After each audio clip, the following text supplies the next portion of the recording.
I went to go see Cancerslug. Let's talk about it. Hi, folks. Dustin from Music the Lifeblood here. Welcome to an At the Show special edition with Cancerslug. I got to go see him. What is it? 4 nights ago. It was on a Friday night, March 21st, 2025, at the Melody Inn here in Indianapolis. Melody's a cool venue. A lot of shows all the time. They're a very busy venue. The promoter that handles a lot of the shows that come through the Melody, he hosts an event called Punk Rock Night. It's on weekends, usually Saturday nights, I believe, but he made it a special night for the Cancerslug show, which makes sense. Yeah, I'm totally okay with that.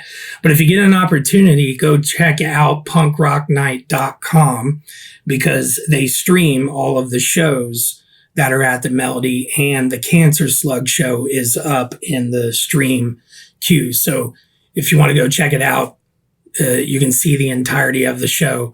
Not a lot of camera angles, so just food for thought. It's just one static camera angle most of the time, but you get the point. I always like to say, though, when it comes to live footage, you got to be really careful because cell phones are terrible at capturing live audio and video. And a lot of the time it can sometimes make the sound quality of the band, the performance quality of the band, it can take a nosedive.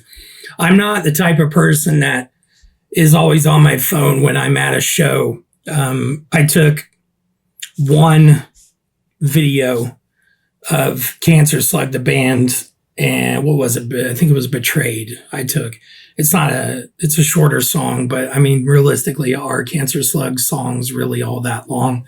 But I knew it would be brief, and I just wanted to be able to have it because I thought it would be neat to be able to show you guys in this video. So here you go.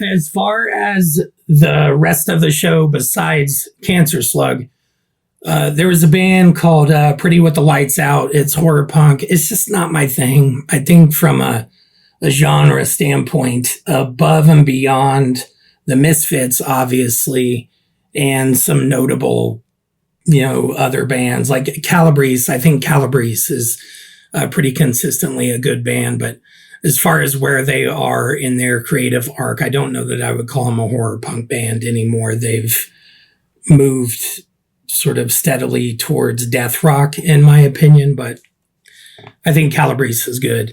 And then obviously we all know that I'm a big Misfits fan. But they're Pretty with the Lights Out, a horror punk band, sounded quite a bit like Wednesday 13, in my opinion. Not my thing, but the band was good. They knew what they were doing. Serviceable would be the best way I could think to describe it. And then after them, there was a band called Teo. These guys are from Indianapolis, and I really, really liked it. I thought those guys were good, and I had a sense that they were winning the crowd over from song to song. And I think by the end of the night, I think the crowd was pretty locked in and into what it was they were doing. You can put them in the post-punk category, but it's not anything. I wouldn't say let's say the UK post-punk scene. It wasn't anything like that. It was more almost like Fugazi. but if you could have the slightest twinges of doom at the, the sort of periphery of what Fugazi is doing. And then the vocal style was quite a bit different than what Ian would sing in. And what's the other singer, Fugazi? Guy?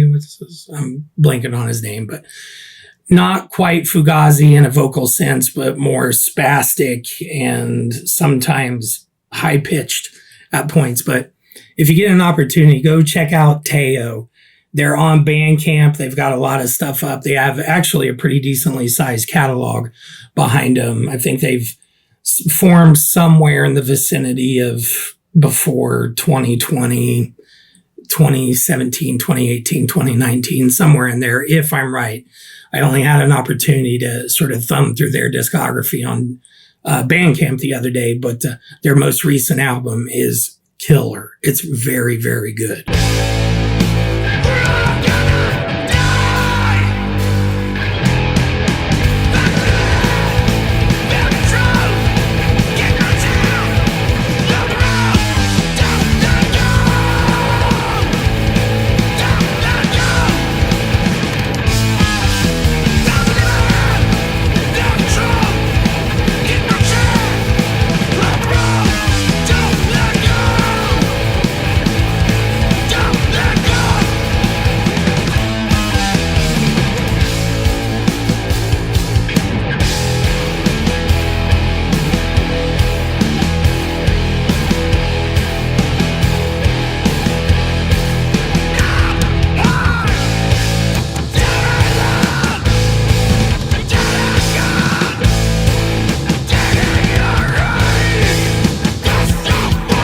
When I'm at shows, I like to just kind of lay back. I like to be able to watch the band and focus on the music, that sort of thing. I think it's one of the rare times that I'm okay not being the center of attention. I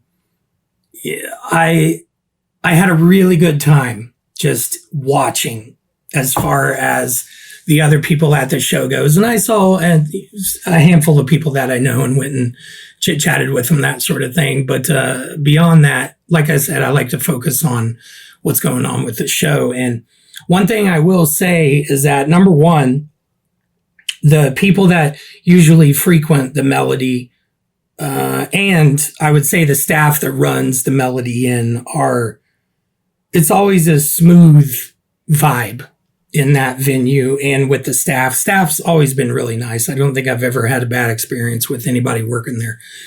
And on top of that, too, every Cancerslug show I've ever been to, and even Doyle shows as well. I think I've been to more Doyle shows than I have Cancerslug shows. But every time I go to a Cancerslug show, I'm always really, really appreciative of the vibe in the crowd.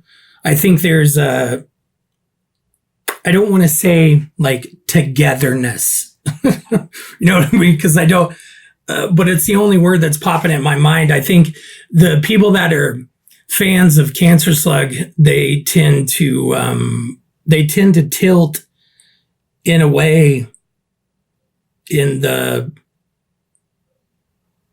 game of life, I suppose, that they all get along really well.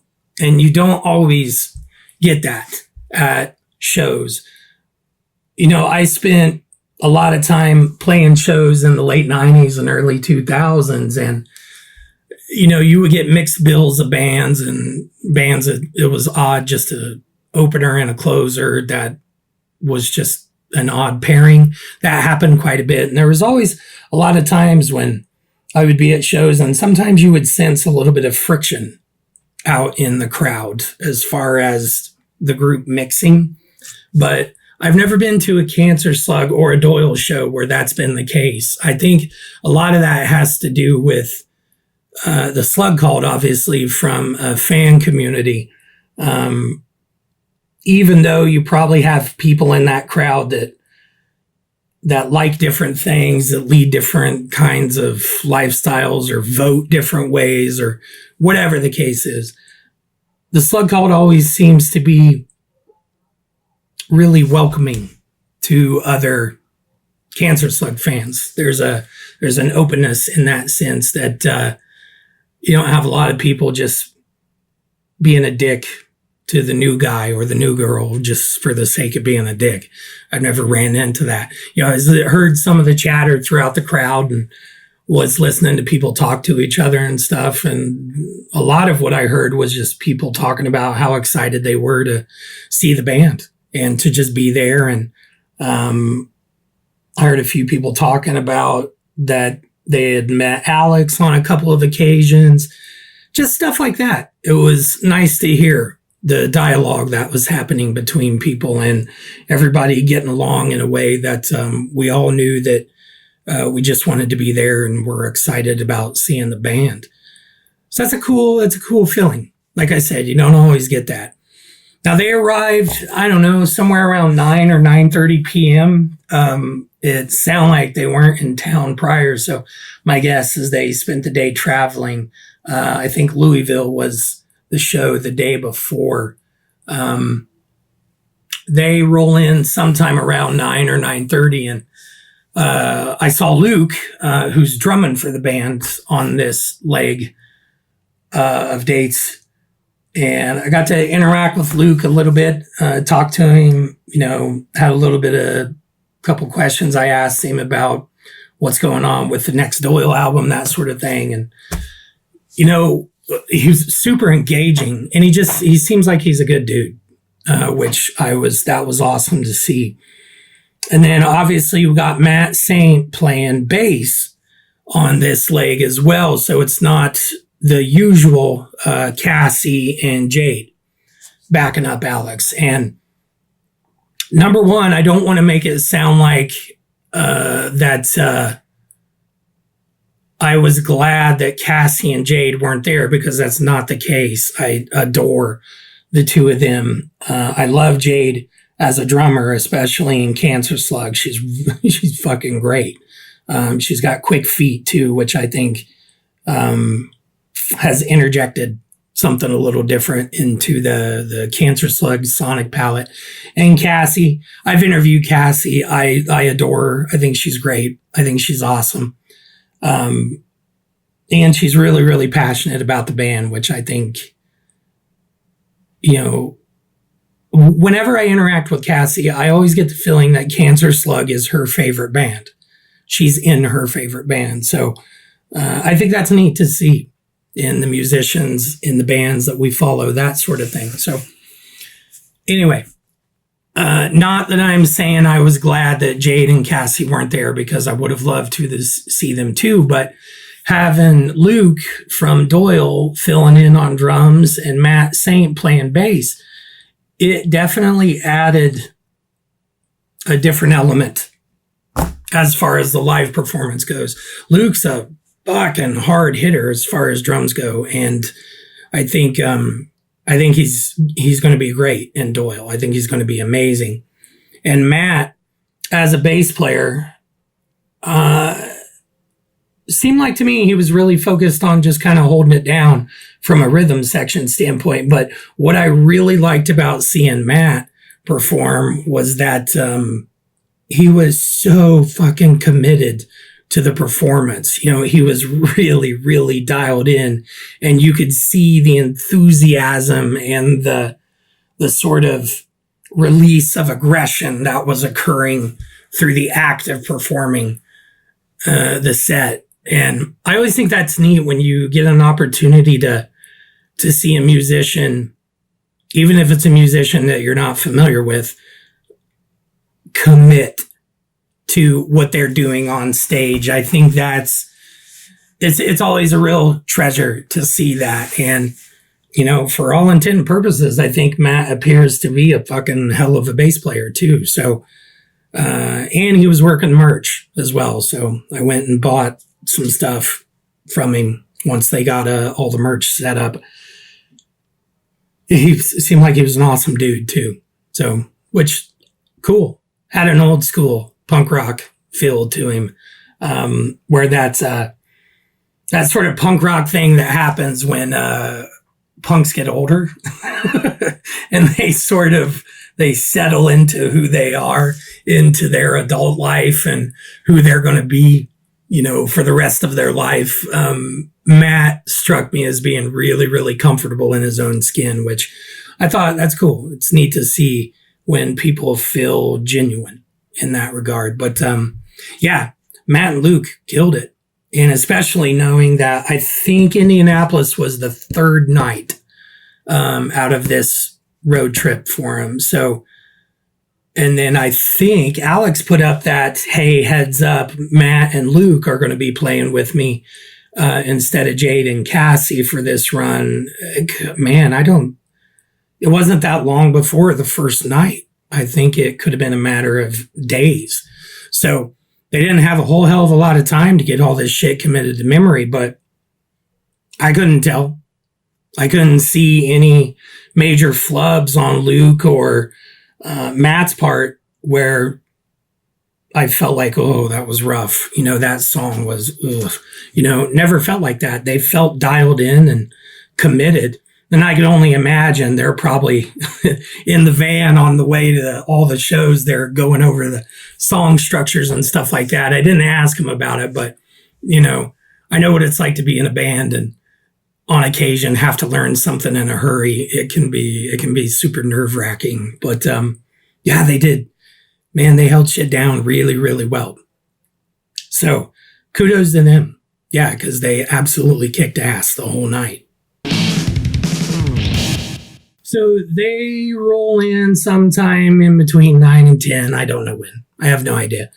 Like I said, I like to hang back, and in the melody, you move towards the back wall where I was at. I was relatively close to the door, the entryway into the venue. And Luke blew by me. I saw it was Luke because you can spot his blonde hair from a mile away. And I said, hey, Luke, talk to him for a minute. Chatted him up, talked about his drum kit a little bit. I saw Matt breeze by me really, really quickly with armfuls of stuff. And then not too long after that, Alex came flying in the door. One of the things I like about Alex is that he's all business. When it's go time for the show, he's always very, very focused. And he walked in and, I don't know, he had a couple cabinets or something, or Luke came through with a floor tom, a rack or something for his drums. And I asked Luke, I was like, hey man, do you need some help? And he said, yeah, probably in a minute. And then Alex breezed in behind him, and Alex kind of turned and he put something down, like a cabinet or something, and he turned around. I was right there and was like, hey, what's up? How's it going? And he gave me a big handshake, which was cool. I don't know if Alex is a hugger, so I didn't go in for the hug. But yeah, Alex was really warm, which that's awesome, especially when it comes to, an artist, a musician, a writer that you really like. And, he said, what's up, brother? That sort of thing. That wasn't supposed to be a Hulk Hogan impersonation, by the way, but asked him how he was doing, said, do you need some help? And he said, yeah, sure. Went out, helped him carry some of the gear in. There wasn't a ton. But it was nice. I just asked him how the previous night went, and he said it's so far so good. Sounds like he didn't have anything bad to say about the previous shows. So, which that's a good thing when you find out, things are going smooth for a band that you like. That's always a good sign. So, and then especially given the circumstances that Cassie and Jade weren't able to make this run of shows, and Matt and Luke are filling in. It's a good thing to hear, especially as a fan. But I didn't want to bug Alex anymore, so I just let him go do his thing. Last thing I want to do is get under somebody's skin and just be in the way and try to hog somebody's time that clearly there's going to be other people in the venue wanting to interact with him as well. And I just don't want to get in the way of that, because I always think back to when I was young, the first time I met Bruce Kulick from Kiss. I'm like, I don't know, 13 or 14, I think. 13, 14, 15, somewhere in there. And I remember walking away from that interaction feeling like it didn't go the way I wanted it to go. And I didn't want to have that happen again with a musician that I really liked if I get an opportunity to meet him. So I always try to bear in mind that there might be other people around that want to interact with them too. And I don't want to be in the way keeping those other people from having that interaction, because it could be a very, very important night of their life, or that moment that they get to interact with that artist, you know, somebody's music that really, really means the world to them. So I try not to hound people when I don't want to be around. You know, I appreciate that Alex recognized me and, you know, took the time to talk to me for a minute. That's always cool. But other people are important in that situation too. So I don't want to be selfish in that regard. But yeah, Alex seemed like he was in a great mood. So that's awesome. Now, as far as the actual show goes, it was killer. It was awesome. I think that's the first time I've seen Alex playing guitar live.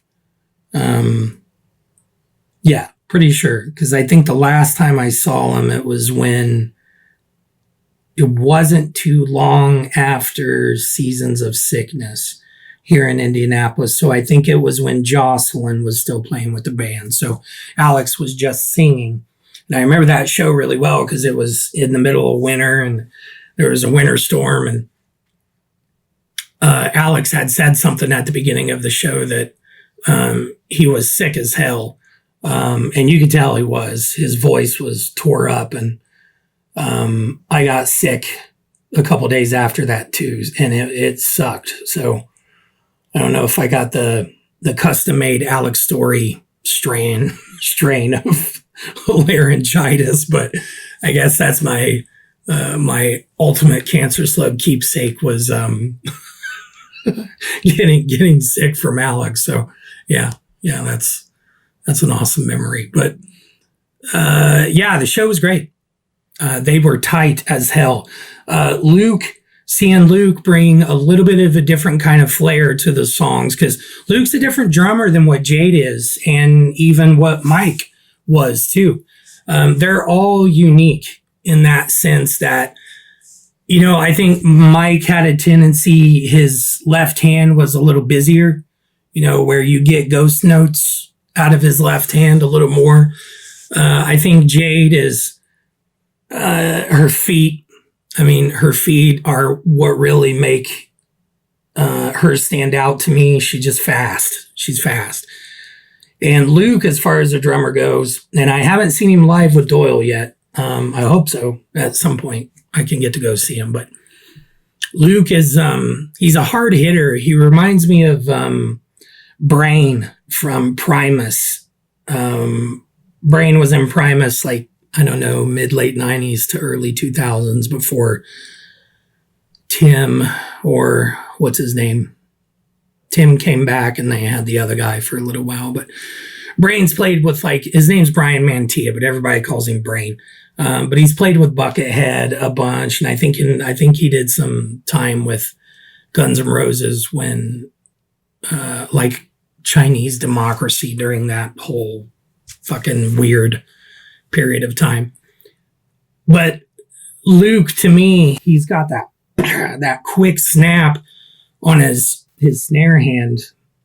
Luke's got a hell of a snap on that thing, and you could just tell, even without, I was close enough to the drums that I was getting more than just the sound that's coming through the PA. And good God Almighty, he's got some power in his forearm. Like, geez, you know. He's got a wallop, man. He's got a fucking wallop. And his sense of dynamics when it comes to his drum fills, I don't think he's not someone that's repetitive in his drum fills. He's not doing the same thing over and over and over again. He's creative. Rolls that had weird stutters in them and just little twinges of bass triplets and stuff like that. That was just it was a cool opportunity to see and hear a little bit of extra flair and accoutrement on the Cancerslug drum sound. So yeah. I mean, Luke was great. He was awesome. And like I said, Matt, hell of a rhythm section guy. He was holding it down. But like I said, what I loved about seeing Matt perform was his commitment to the performance. He was just fucking into it. And it was awesome. Put a smile on my face, But as far as Alex goes, I like Alex as a performer. And it was really neat to see a show with Alex playing guitar. Because I've always thought I've had a pretty good idea of what kind of a guitar player Alex is. He's not, he'll have little breaks in playing where he'll grab the mic and scream for a second, or he might be gesturing, with his picking hand, that sort of thing. And all that kind of adds up to his vibe and the intensity that he projects as a performer in that kind of setting. That all sort of enhances that, seeing his voice and the guitar work in that kind of single player unison was a real treat for me, because the other times that I've seen Cancerslug, times, I don't know if it's, anyway, the other opportunity that I've had to see Cancerslug, Alex has just been a vocalist, and it was neat to see the riffs coming out of the person that wrote them, it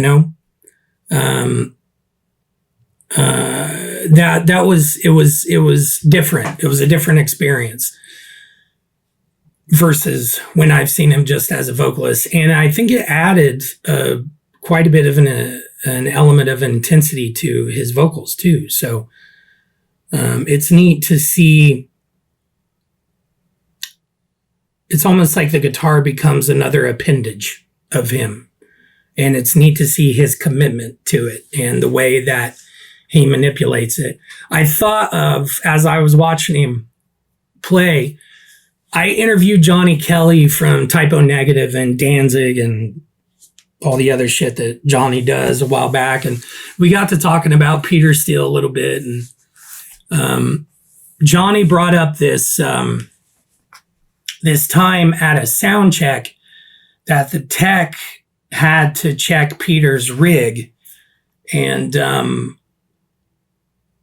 the tech, as soon as the tech turned everything on, it just started screaming, feeding back, that sort of thing. And the tech had a hard time just getting a good sound check worked in because it wasn't his rig.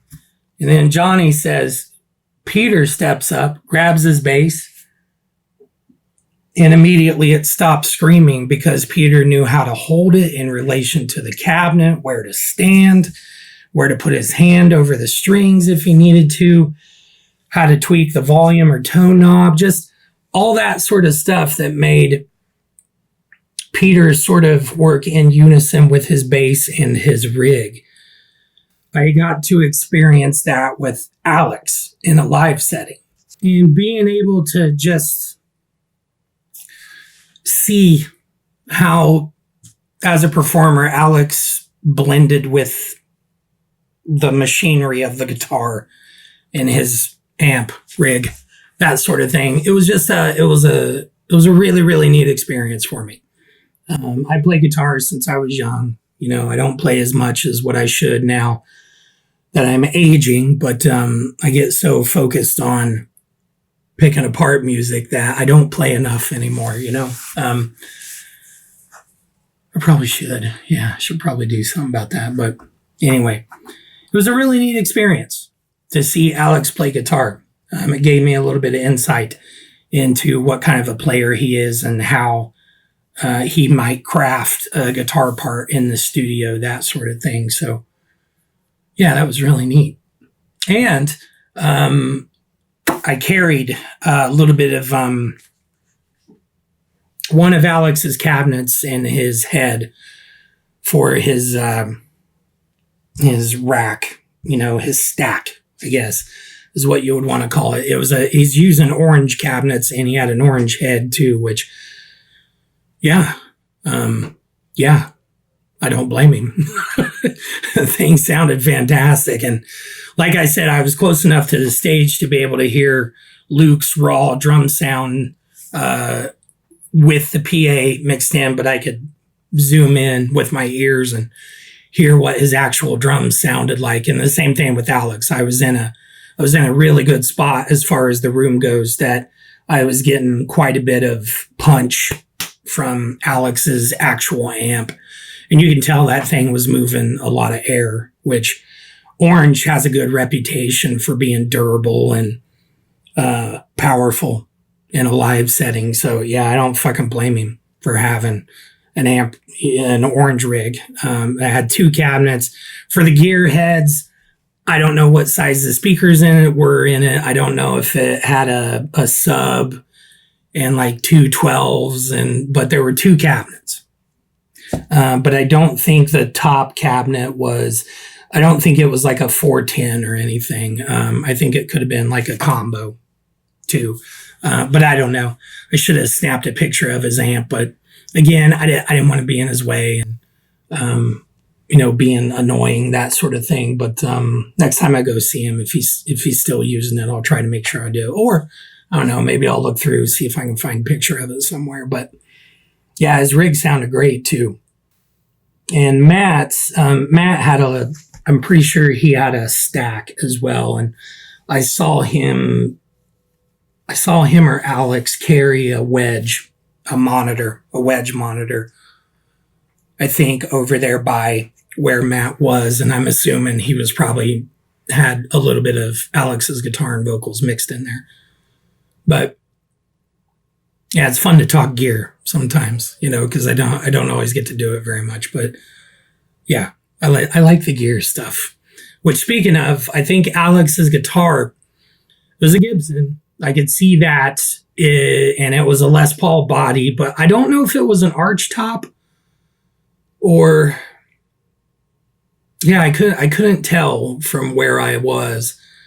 Maybe I can find a picture to drop in here or something, but I could see it had a normal, those Les Paul pick guards. They taper and they get a little bit bigger towards the back, but it was one of those pick guards, and it looked all black from where I was at. With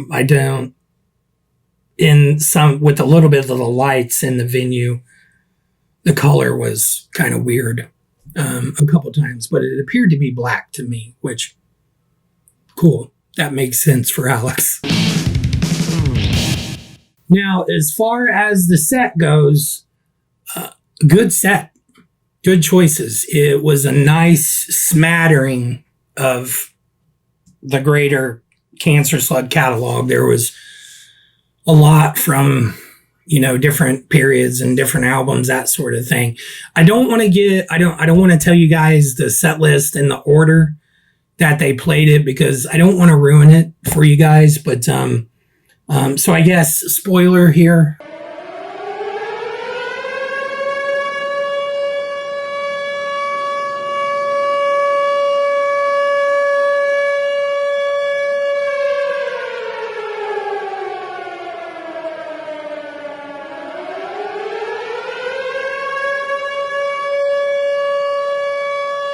But it was a good mix. It was a really, really good mix.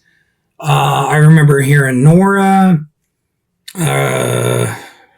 Betrayed was in there. Dick Solid. Shattered. I'm pretty sure they played Burning Again. Into the Burning Sky. I Hate Your Kids. Oh, God. There was a bunch. Hung Like Jesus was mixed in there, too. It was nice to have a little bit of Sassy for Satan represented on there. Die on the Battlefield. There was a bunch. As far as what stood out to me from the set list, Rats in the Walls. I love that song. I think the first version of it I listened to, oh God, I don't even know. I think it was a while back. But I think it was a while back in the catalog. I can't remember. It's, that's the interesting thing about Cancerslug is that you get different iterations of songs throughout the catalog. I've talked about that before on Vinyl Thursday, that I sometimes feel like that from a creative standpoint, Alex is never done with a song. There's just some fluidity to it, to where he'll get it, sort of figured out from a structural standpoint and, how he actually wants the song to flow. But from there, it's whatever creative mood he's in at that time can make, it appear on another album or another recording, that sort of thing, which I think is neat because it's fun to see different interpretations of a song, whether it's with different people playing on it or just the production of the recording, or who knows. I just think it's neat. I like it. That's part of the reason I like the Misfits catalog so much, is because you get some overlap between, Bobby Steele as a guitarist, or Doyle, or even, different guitar players, that sort of thing. And that's part of the reason that I enjoy the Misfits catalog so much, because you can, I don't know, there's always something to unearth that you may not have heard before, especially in the beginning stages of being a fan of the band. And it's the same thing with Cancerslug, because you get tons and tons of different iterations of songs. So, but anyway, Rats in the Walls is what stood out to me for that performance. I don't know. Maybe a little bit of it was the way Luke, contributed, seeing Matt have just such a fucking good time while he was playing the show. I know I keep saying that, but man, oh man, it was cool to see Matt, because you can genuinely tell he was into it. He was having a really good time, which is cool. And Alex fully committed to the performance, which he didn't have an off night in any way whatsoever, in my opinion. Everything, he hit the bullseye the entire night. But I don't know, Rats sticks out to me. That's an excellent song. I think the version that I go back to most often is the one that's on Symphony of Savagery. I really like that version of it.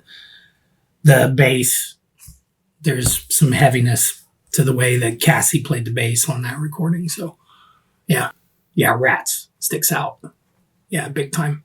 But there was a ton of really, really great stuff. But like I said, I don't want to give up the order that the set list was in. And I'm pretty sure that Alex had said we're going to try this next song. We were learning it in the van on the way here. I'm pretty sure it was I Hate Your Kids, I think. He'd even made a comment that, something like, well, if we crash and burn, it is what it is. But it came out great, in my opinion. So probably speaks to the durability of Luke and Matt as a backup band. And on top of that, too, Alex being able to walk them through the song and make sure that everything was hitting the paces that it should have been hitting. So yeah, the set list was great. Yeah, it was awesome. It was a great mix of the catalog, for sure. So I went over to the merch table. Matt was working it, like I said, and he was slanging deals left and right. It was the funny thing about the Melody is that because of the layout of the venue, it just kind of makes stuff weird. Does this make sense as far as how we're setting everything up? But the merch table was the pool table, which I've seen happen on a couple of occasions in the Melody. Sorry, I'm still coughing from being sick a while back. But yeah, there's a great big spread. It was like a buffet of Cancerslug stuff. And I grabbed a couple things, but as far as what I noticed, the Slug Cult might be interested in, there was a really neat poster with kind of like a BDSM theme to it that that had Alex on it and a couple ladies that I thought was really neat. I regret not buying one, but hopefully I can get one at some point. Maybe I'll check the online store maybe, or see if I can find somebody that goes to one of the shows that might be able to mail me one. But I thought that thing was awesome. It was cool looking. And I have, I think I got the special edition of the Courtesy Flush, which came with a poster, I think. I think it's that 11 by 17-ish one of Alex, Jade, and Cassie on it. Looks like I think they're in like a parking garage or something. But I have one of those, and then I have the black and white one with the red logo of the chick with the hand on her throat, which I have it over there on the wall. You can't see it on video, but I love that thing. But I regret not buying it. 4 styles of shirts. I asked, what do you have in 2X? And he said, pretty sure I got these 2. And I was like, cool. That was one of the ones I wanted. It sucks being a big dude sometimes, because when you go to shows, sometimes they don't have stuff that's big enough for you. But it was nice to know that the extended sizes are represented when it comes to Cancerslug merch. Patches, buttons, that sort of stuff. A lot of books. Alex he's got a bunch of books happening. The Slug Cult Bible, obviously, and I picked up one. I'll show it to you here in a second. But yeah, Alex is a writer, and I think people should check out his shit, because I think he's got some good stuff going on. And then there might have been some other small things, but yeah, the spread was really good. I think that's the most merch I've seen them have at a show. Yeah, it was more merch than the last time I saw them, which that was cool to see. So, and it seemed like business was hopping in that regard. I had a person that I'm friendly with at the show. He and I were talking for a minute, and he got a bunch of shit. I mean, like, happy birthday to him or Merry Christmas or whatever. But he got a bunch of stuff, which was cool to see that. You know, it's good to know that bands are moving product in that regard, because that can only be helpful when it comes to running the business of a band. And it is what it is. Bands, sometimes you have to run them like a business, because that's how you're earning a living. You know, Cancerslug is a working class band, and I think it's cool. It's always a good feeling to know, because the more shit they sell, the longer they can be a band. Period. End of story. That's why it never bothers me when I see bands that I like featured in television commercials, you know, ads, that sort of thing. That doesn't bother me one fucking bit, because there's a fair chance somebody got paid out of that, and it's gonna allow them to keep doing what they're doing. So I don't know. Just seems like a good idea to me. The more money a band has, the longer they get to be a band. That's how I look at it. But anyway, so the first thing I got is a poster. This came along with the actual venue.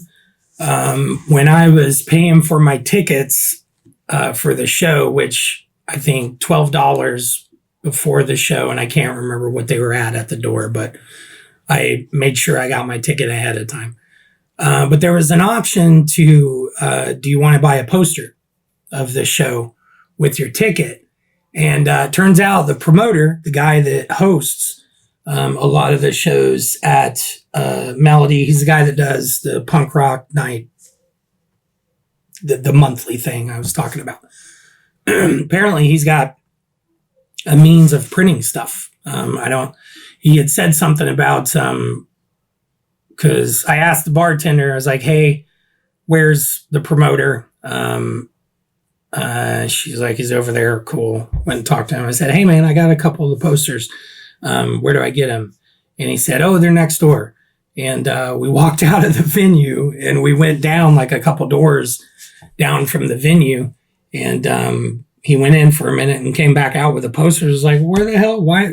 What? And he said, there's a print shop. That's what we do, print stuff. And I was like, oh, okay, shit. Well, that makes sense. But they're really, really nice. So this would have came directly from the promoter, which if he's making some money, that means he can keep doing shows. If you guys pick up, the hint, hint, wink, wink, nudge, nudge sort of thing. But I got this.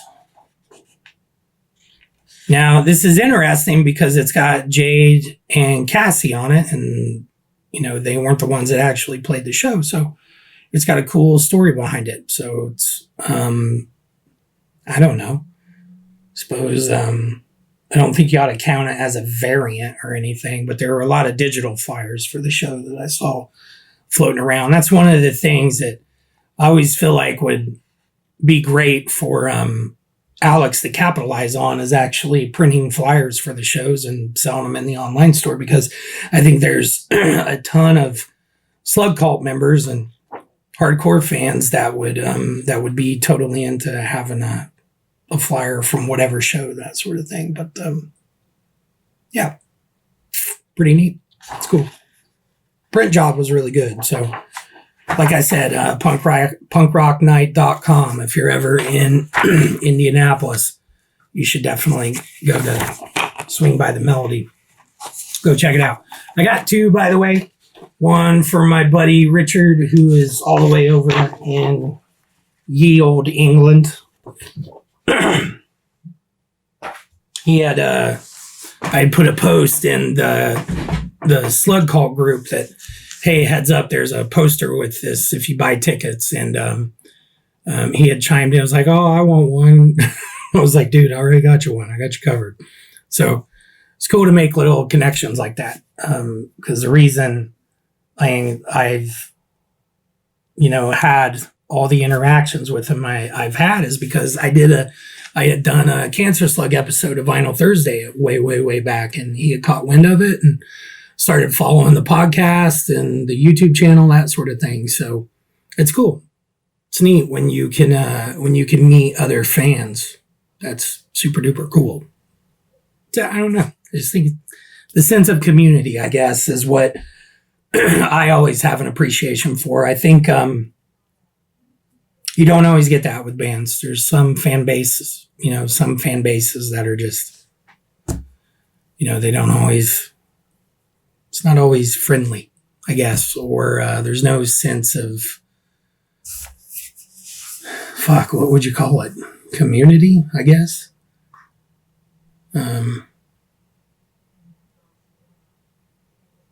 It's kind of like Slayer fans, I guess. When you meet a hardcore Slayer fan, it's almost like you can see that person from across the room and be like, but that guy likes Slayer.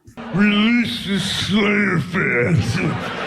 Same time with Cancerslug, that you can kind of pick up on the vibe of a Cancerslug fan, which is awesome. I think it's cool. So I grabbed a shirt. Like I said, I wanted to get a tour shirt. And there you go. So this is one of the ones that Matt had told me, yeah, I got this in 2X definitely. And it was the one that I wanted. So I was really happy to see that. Which the illustration is cool. I should have asked who drew this. God, it completely escaped my mind to ask who drew it, but killer illustration. Thing's awesome. Corruption Tour. It's cool as hell. The t-shirt too is it's thick. It's good quality. I think that came up in the Cancerslug group, the Slug Call group a while back, and I had something to say about it. But yeah, the shirt's good quality. It's it's Gildan. So Gildan makes good blanks. Their stuff, lasts over time. So there you go. And then I grabbed one of Alex's books, which I was excited to be able to get it. It's the one I have my eye on. I think he had made a post. He put up a picture of, or something, of all the stuff that he was going to be bringing on this road trip. And so that's the one I wanted. So I snatched it up. I got through the first chapter and partial second chapter, but I haven't had time to read in the last couple of days, but looks like it's going to be good. Creepy. Thriller type horror thing. Reading through the little bit that I have so far kind of reminded me of, I don't know, it's almost like if David Lynch were to write a book. It's got that makes your skin crawl kind of vibe to it. Alex is good at, as a writer, a lyricist, a writer, author, whatever you want to call it. Alex is really good about creating a sense of unease. That's the best way I can think to describe it. And that always kind of reminds me of David Lynch sometimes. So I'm excited about reading this. Or probably, I don't know, I could do an episode on this at some point. So that's always a possibility. But yeah, check it out. The show was great. I had an awesome time. I got to see Teo, two-piece, by the way, and they make a whole hell of a lot of noise for a two-piece. They felt like a full band, even though it was just the two of them. The guitar player, singer, he was leaning into an octave pedal, so you got, a full spectrum of sound with, low, high, and mid-range all mixed in there, and it sounded like you had a bunch of people on stage, but they were great. They're an Indianapolis band, and I'm definitely going to go pick something up from them. I don't know which album, but probably the most recent one, because I checked them out on Bandcamp, and that seemed to be where several of the songs came from. But hell of a show. Cancerslug hit the nail on the head the whole night. And I think there was, knowing that Jade and Cassie weren't going to be there, but Luke and Matt were filling in. I think there was almost I think there was a little bit of it was a charged environment. There was some electricity as far as what we were anticipating as far as a performance goes from Luke and Matt, which that's cool too. It adds its own, the element that there's always the potential the shit could come completely off the rails at a good rock and roll show, and having two brand new people to the situation in that regard, I think there was a little bit of a, how's it going to go? That sort of anticipation, and it went great. It went awesome.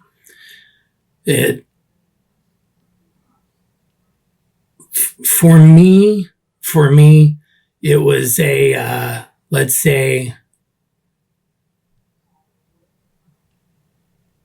it was an emotionally positive experience to have seen the band that night, because I haven't had the greatest year so far. So it was a really, really great opportunity for me to kind of let go and forget about some of the bad stuff that's, came my way in the last little while. And I'm not saying, oh, poor Dustin, woe's me. That's not what I'm saying. For me, and I've said this on Vinyl Thursday before, that there's a heavy-handed dose of Cancerslug being about a release of aggression and negative emotion. And that's what that performance was for me. I got to let go of some of the hard stuff that I've encountered over the last year and even into this year. It was just nice to be able to let that drift away for a little while and just focus on enjoying a band that I really, really, really like. That's a good feeling. And I know a lot of Cancerslug fans encounter that as well. One of the things that I like about the Cancerslug fan community is, number one, Alex he's consistently approachable from a fan standpoint. If you ask a question, you got a very good fucking chance that Alex is going to answer it honestly, which I think it's a good thing. It's a good thing, because you don't see that enough. And I hear about, I've seen in like comment sections and on the occasions, the few times that I have an in-depth conversation with another Cancerslug fan about what their music means to them and that sort of thing. It's really great. It's great to see that there's a group of people that have a reference point with each other that transcends whatever walk of life that they're in. We can lead these completely, totally different lives, but when you get all of us at a Cancerslug show, it's like everyone is batting on the same team. And I think that's a good thing. That's a good thing. We need that more in life. Sometimes less, but also more at the same time, Don't put up with horse shit, I think, is kind of the way I walk through life. And I think that's what a lot of the slug cult kind of handle themselves in life. That I think the slug cult has a really, really good bullshit detector built in. And I've seen it, work in real time, where the slug cult can get agitated about something and they will not fucking hold back, which I think is, it can be a very, very good thing, in my opinion. Harnessed in the right way, I think it can be an absolutely amazing thing. There's a lot of bands with lots of different fan bases, and sometimes certain bands can have awful fan bases. Man, oh man, oh man. But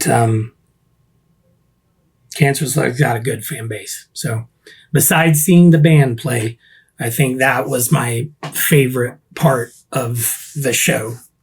Just seeing all you guys interact with each other and listening to you guys talk and swap stories and talk about how excited you are to see the band play, or what songs you hope they were going to whip out in the set list. And did you go check out the merch? Hey, I talked to Alex, I got a picture with him, just that sort of stuff. It's it's nice to have things in common with complete strangers, because once you realize that, sometimes they're just not as much of a stranger anymore. And I think that's a feeling that I think a lot of us need in our day-to-day sometimes. So, good show. I'm glad I went.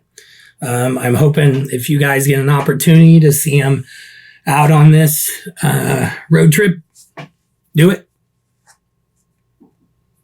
Take a vacation day, or just straight up call in, or, donate plasma so you can afford the gas. Whatever you have to do to get to go see the band, do it, because it might be for the history books. So that's it. I'll talk to you guys in the next one.